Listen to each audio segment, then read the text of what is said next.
J'ai fait quelque chose contre la peur. Je suis resté assis toute la nuit et j'ai écrit. À présent, je suis aussi fatigué qu'après un long chemin à travers les champs d'Ulsgaard. Il m'est pourtant douloureux de penser que tout cela n'est plus, que des étrangers habitent cette vieille et longue maison de maître. Il est possible que dans la chambre blanche, en haut, sous le pignon, les bonnes dorment à présent, dorment de leur sommeil pesant, humide, du soir jusqu'au matin. Et l'on n'a rien ni personne, et l'on voyage à travers le monde avec sa malle et une caisse de livres, et en somme, sans curiosité. Quelle vie est-ce donc, sans maison, sans objet hérité, sans chien? Si du moins l'on avait des souvenirs, mais qui en a? Si l'enfance était là, elle est comme ensevelie. Peut-être faut-il être vieux pour pouvoir tout atteindre.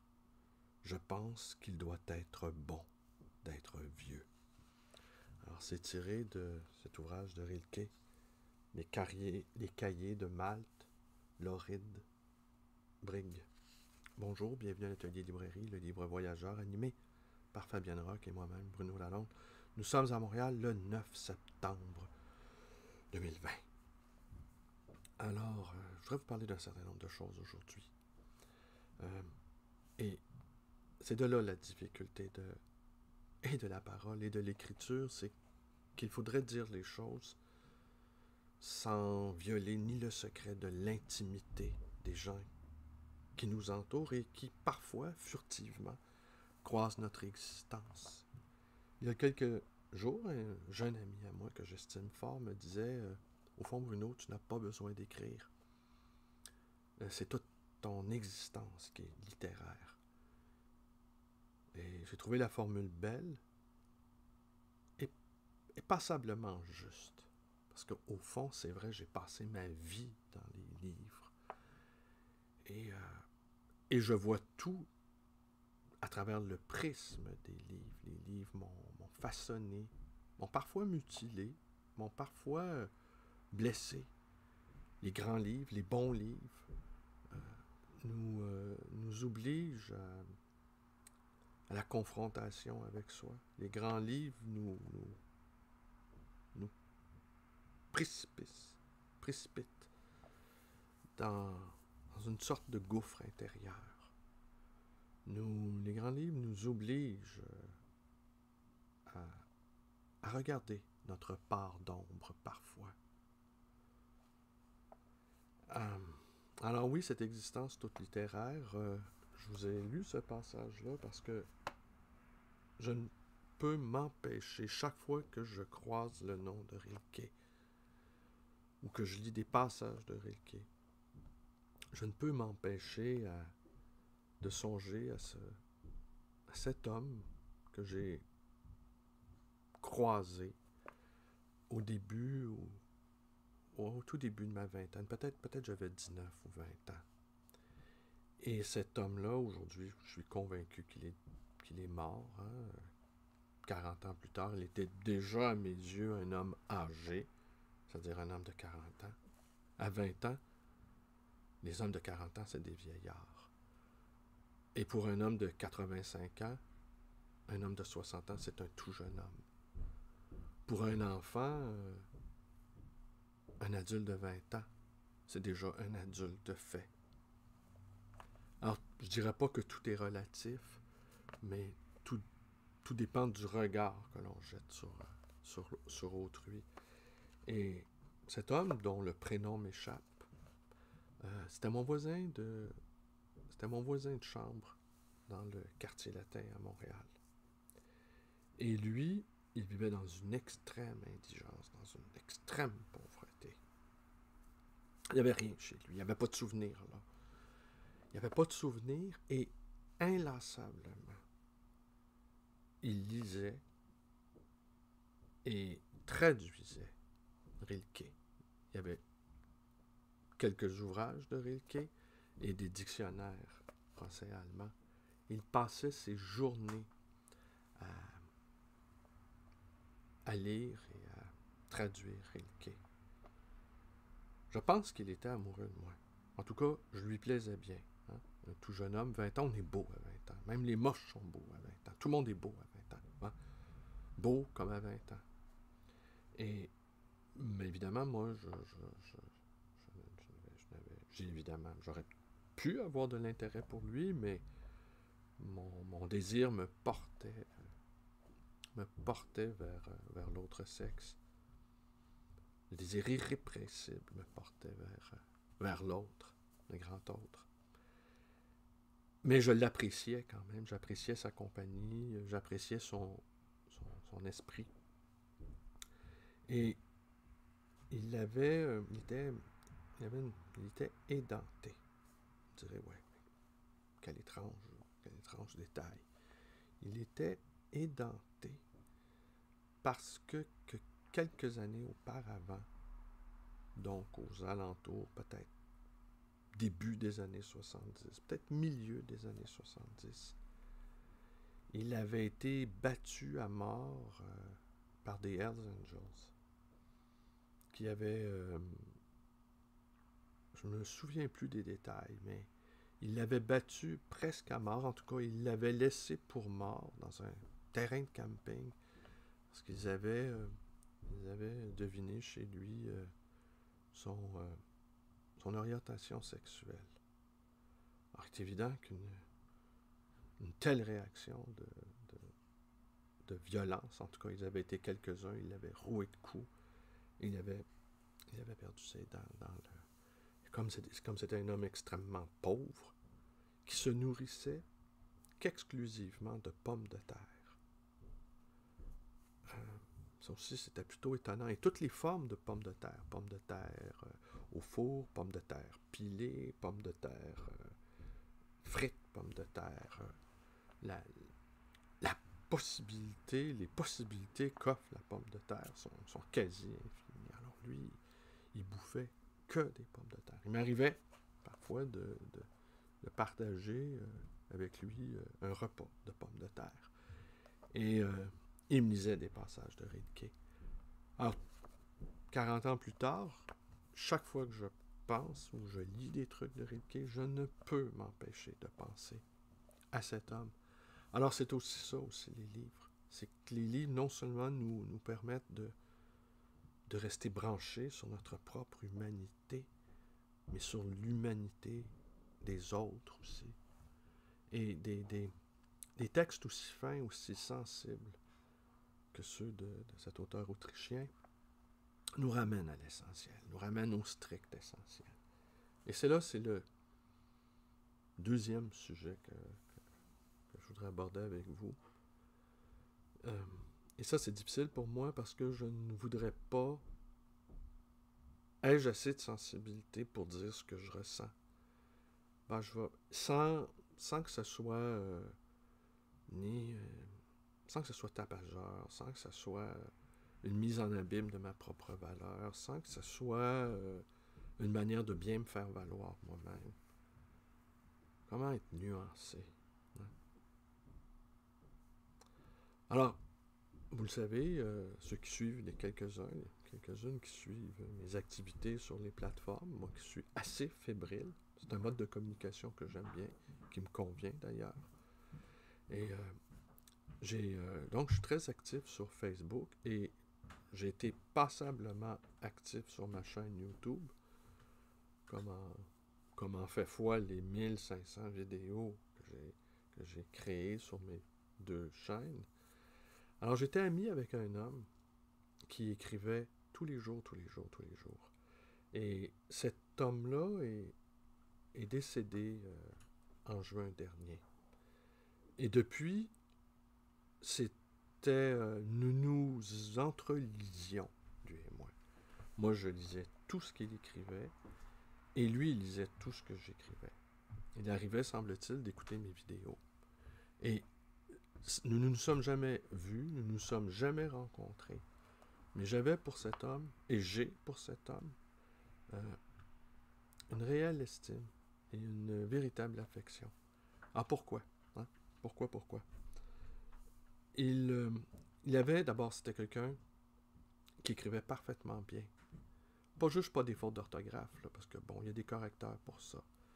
Mais il avait un ton juste et on pouvait, et c'était là, à mon sens, son génie, on pouvait deviner parfaitement quelle sorte d'homme c'était. Et il coïncidait, son écriture et sa personne coïncidaient parfaitement. Alors, je n'ai pas été étonné quand j'ai rencontré sa compagne de longue date, qu'elle nous a dit, parce qu'on lui a rendu visite il y a 2 jours, Fabienne et moi. Elle m'a offert très généreusement quelques-uns de ses livres. Alors, je me suis retrouvé à la bibliothèque de cet homme de livres, hein, un homme de livres, un homme de livres, un homme de dictionnaire. Et j'étais à la fois ému, j'étais bouleversé aussi, et terriblement chagriné par la peine de sa compagne. Fabienne dit souvent, la peine n'est pas humaine, et c'est vrai que la peine n'est pas humaine. Il n'y a que l'être humain pour souffrir à ce point-là. Et alors j'ai vu ses livres, j'en ai pris quelques-uns, j'en ai pris 5 exactement. Je voulais pas aller au-delà de ça, mais j'aurais pu en prendre plus, mais et je les ai choisis soigneusement en fonction de ce qu'il était lui. Non pas de ce que je suis moi, parce qu'autrement, lui et moi, disons, parce que nous partagions également une véritable passion pour Simone de Beauvoir. Lui a lu plusieurs fois ses mémoires, moi aussi. J'ai dit souvent à quel point Simone de Beauvoir avait été extrêmement importante dans ma quête d'existence, dans ma quête littéraire qui se confond là, ici. C'est que Simone de Beauvoir, elle a été parfaitement honnête avec son désir. Et c'est là, c'est là sa grandeur. Elle est allée au bout. Elle est allée au bout de manière courageuse, de manière opiniâtre avec son désir. Il faut être à la hauteur de ses désirs. Et ça, c'est une tâche qui nous incombe à tous. Savoir ce qu'on a besoin, savoir ce qu'il nous faut, et y aller. Aller au bout de son désir, le plus qu'on peut. Alors oui, il écrivait dans un français absolument, en tout cas, à mon sens, parfait. Et je dois dire aussi, je craignais un peu son jugement. Je n'aurais pas aimé lui déplaire. Je n'aurais pas aimé écrire une phrase qui l'aurait heurté. Et ce que j'admirais aussi chez lui, c'est sa capacité à dire ce qu'il pensait sans que ce soit conflictuel. Il y avait une manière de le faire. On pouvait deviner, il ne se cachait pas, il exprimait ses convictions, mais de telle sorte que personne ne pouvait se sentir blessé par ses assertions. Et sa maîtrise de la langue aussi n'invitait pas à la vulgarité. Alors, il y avait un cercle autour de lui, un cercle de lecteurs s'était constitué autour de son écriture, autour de sa personne. Et lorsqu'est survenu son décès, en le 23 juin dernier, eh bien, j'ai perdu le goût. J'ai perdu le goût d'écrire. J'ai perdu le goût d'écrire pendant plusieurs jours, voire même plusieurs semaines. Et c'est assez étonnant, hein? Parce que maintenant, on peut entrer en contact les uns les autres avec l'écriture de l'un avec l'écriture de l'un et l'autre. Et j'avais donc perdu un lecteur privilégié. Un lecteur dont le jugement avait beaucoup d'importance à mes yeux. Et on peut dire ce qu'on veut sur les réseaux sociaux, sur les réseaux électroniques, mais il y a quelque chose qu'on n'avait jamais perdu, mais qu'on retrouve autrement. C'est l'art de la correspondance. Si on regarde les grandes correspondances, il y a celle de Madame de Sévigné qui me vient tout de suite à l'esprit, ou Marie de l'Incarnation, là, plus près de nous, d'une certaine manière. Eh bien, ces gens-là, ou George Sand, avaient, autour de leur personne, développé toute une communauté d'esprit. Et parfois, ces gens-là ne se rencontraient jamais dans une vie. D'ailleurs, Rilke, je ne sais plus dans lequel je vais finir là-dessus, tenez, ne se rencontraient jamais, mais ils correspondaient, les esprits correspondaient, les sensibilités s'interpénétraient, si je peux dire. Et il se formait autour de un univers de pensée, un univers d'écriture où la durée ou la distance, parfois les missives prenaient un certain temps avant de... On n'était pas dans l'instantanéité, là. Les missives pouvaient prendre un certain temps avant de parvenir à leur destinataire. Mais tout ça formait une trame intellectuelle, une trame spirituelle même, si on pense à Madame de Sévigné ou à Marie de l'Incarnation. Alors, il y avait quelque chose de l'ordre de l'esprit qui se jouait. Alors, quand les esprits coïncident autant, peut-être la rencontre a lieu, mais ce n'est pas obligatoire que la rencontre physique ait lieu. Et de me retrouver dans la bibliothèque désertée, de cet homme que je ne crains pas ici de dire que j'ai aimé et qui va m'habiter, qui va habiter mon esprit jusqu'à ma propre disparition. Peut-être que moi-même, mon rayonnement, si je peux dire encore, mon faisceau, hein, je pense que le mot est plus juste, dans 50 ans, le jeune homme qui m'a dit que ma vie, au fond, j'avais pas besoin d'écrire parce que toute ma vie était littéraire, dans 50 ans, quand il sera un très très vieil homme, il va se dire, ouais, ce libraire-là, il était quand même sacrément azimuté. Il était sacrément azimuté. Rilke a entretenu, le nom m'échappe, j'aurais dû faire des recherches, a entretenu une correspondance, pour rester dans les correspondances, avec une femme qui n'a jamais souhaité la rencontrer. Et ils ne se sont jamais rencontrés finalement. Et lui était conscient, je pense, de tout ça, de ces liens-là qui peuvent se créer dans l'invisibilité, dans le monde de l'esprit simplement. Et il faudrait que je vérifie, d'ailleurs vous pouvez le faire. Vous pouvez le faire vous-même.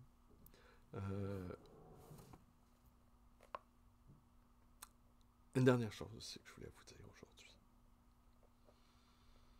Alors, ceux qui suivent mes activités auront reconnu de qui je vous ai entretenu.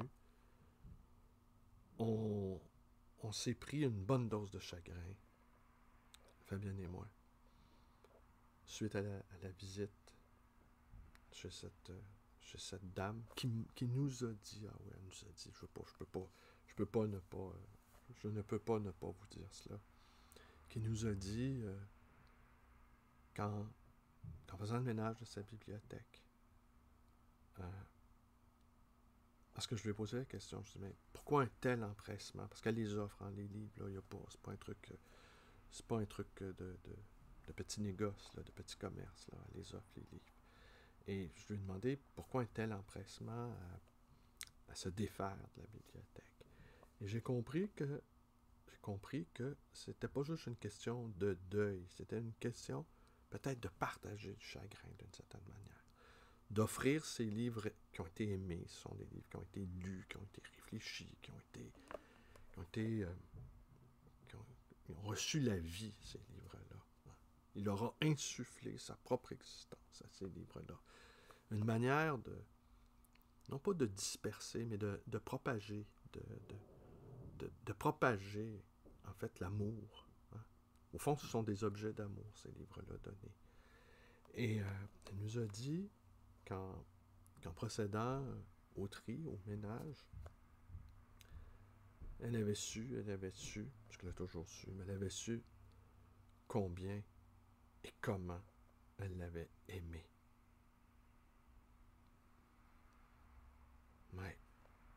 Ben justement, c'est là-dessus que je vais conclure. Moi, je peux vous faire cet aveu-là de toute façon. Hein. Comme dit Foucault, l'homme est un être d'aveu. Je peux vous... moi, j'ai voulu beaucoup, beaucoup être aimé dans ma vie. Et d'une certaine manière, j'y suis parvenu. Mais il y a quelque chose que j'ai compris très tard, et presque in extremis, je dirais. Parce qu'à un moment donné, il y a des choses où on a peut-être encore du temps pour les comprendre, mais le temps imparti est extrêmement réduit. C'est que c'est plus important d'aimer que d'être aimé. Je sais bien qu'on le dit à Siété, c'est une formule convenue, mais c'est que aimer, c'est une qualité d'être. C'est une qualité d'être intrinsèque.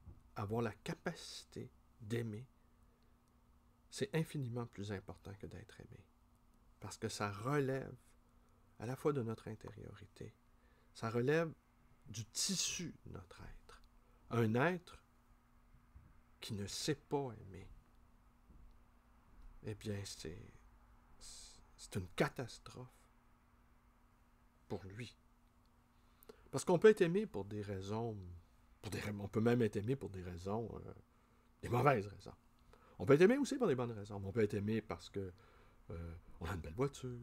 On peut être aimé parce que on peut être aimé pour son argent. Être aimé pour son argent n'est pas une mauvaise raison. Il n'y a pas de mauvaise raison pour être aimé. Mais aimer les êtres comme ils sont, être sensible à ce qu'ils sont, être sensible à leur mystère, être sensible à leur souffrance, être sensible à leur sensibilité. Ça, c'est la grande affaire de l'existence, au fond. Et moi, j'apprends à aimer. J'ai consenti à être aimé, mais là, c'est le grand défi, c'est d'apprendre à aimer. C'est là que le vrai travail, c'est là que la vraie réalisation personnelle se met en mouvement. Alors voilà. Voilà. C'est tout pour aujourd'hui. Je vous remercie d'être avec moi. Je ne sais pas, depuis quelque temps, comme je vous l'expliquais dans la vidéo d'il y a 2 jours, je travaille fort là, en ce moment pour... la librairie, elle est en ordre. Moi, je suis d'un naturel bordélique. On revoit, Fabienne et moi, notre manière de travailler. On a des projets qui mobilisent beaucoup de temps, beaucoup d'énergie. Et on est dans un climat économique qui est, euphémisme, incertain. Alors on travaille fort pour maintenir notre petite embarcation, l'atelier librairie, à flot. Alors voilà Fabienne qui me regarde, qui me dit ouais, 23 minutes 33. Ah ben voilà, je vous souhaite une bonne journée et voilà. Est-ce que j'ai dit toutes les choses que j'avais envie de vous dire? Pas convaincu. Je pense que oui. Mais je pense aussi que je vous ai dit des choses que je ne pensais pas vous dire. Alors on est quitte. Bonne journée à tous.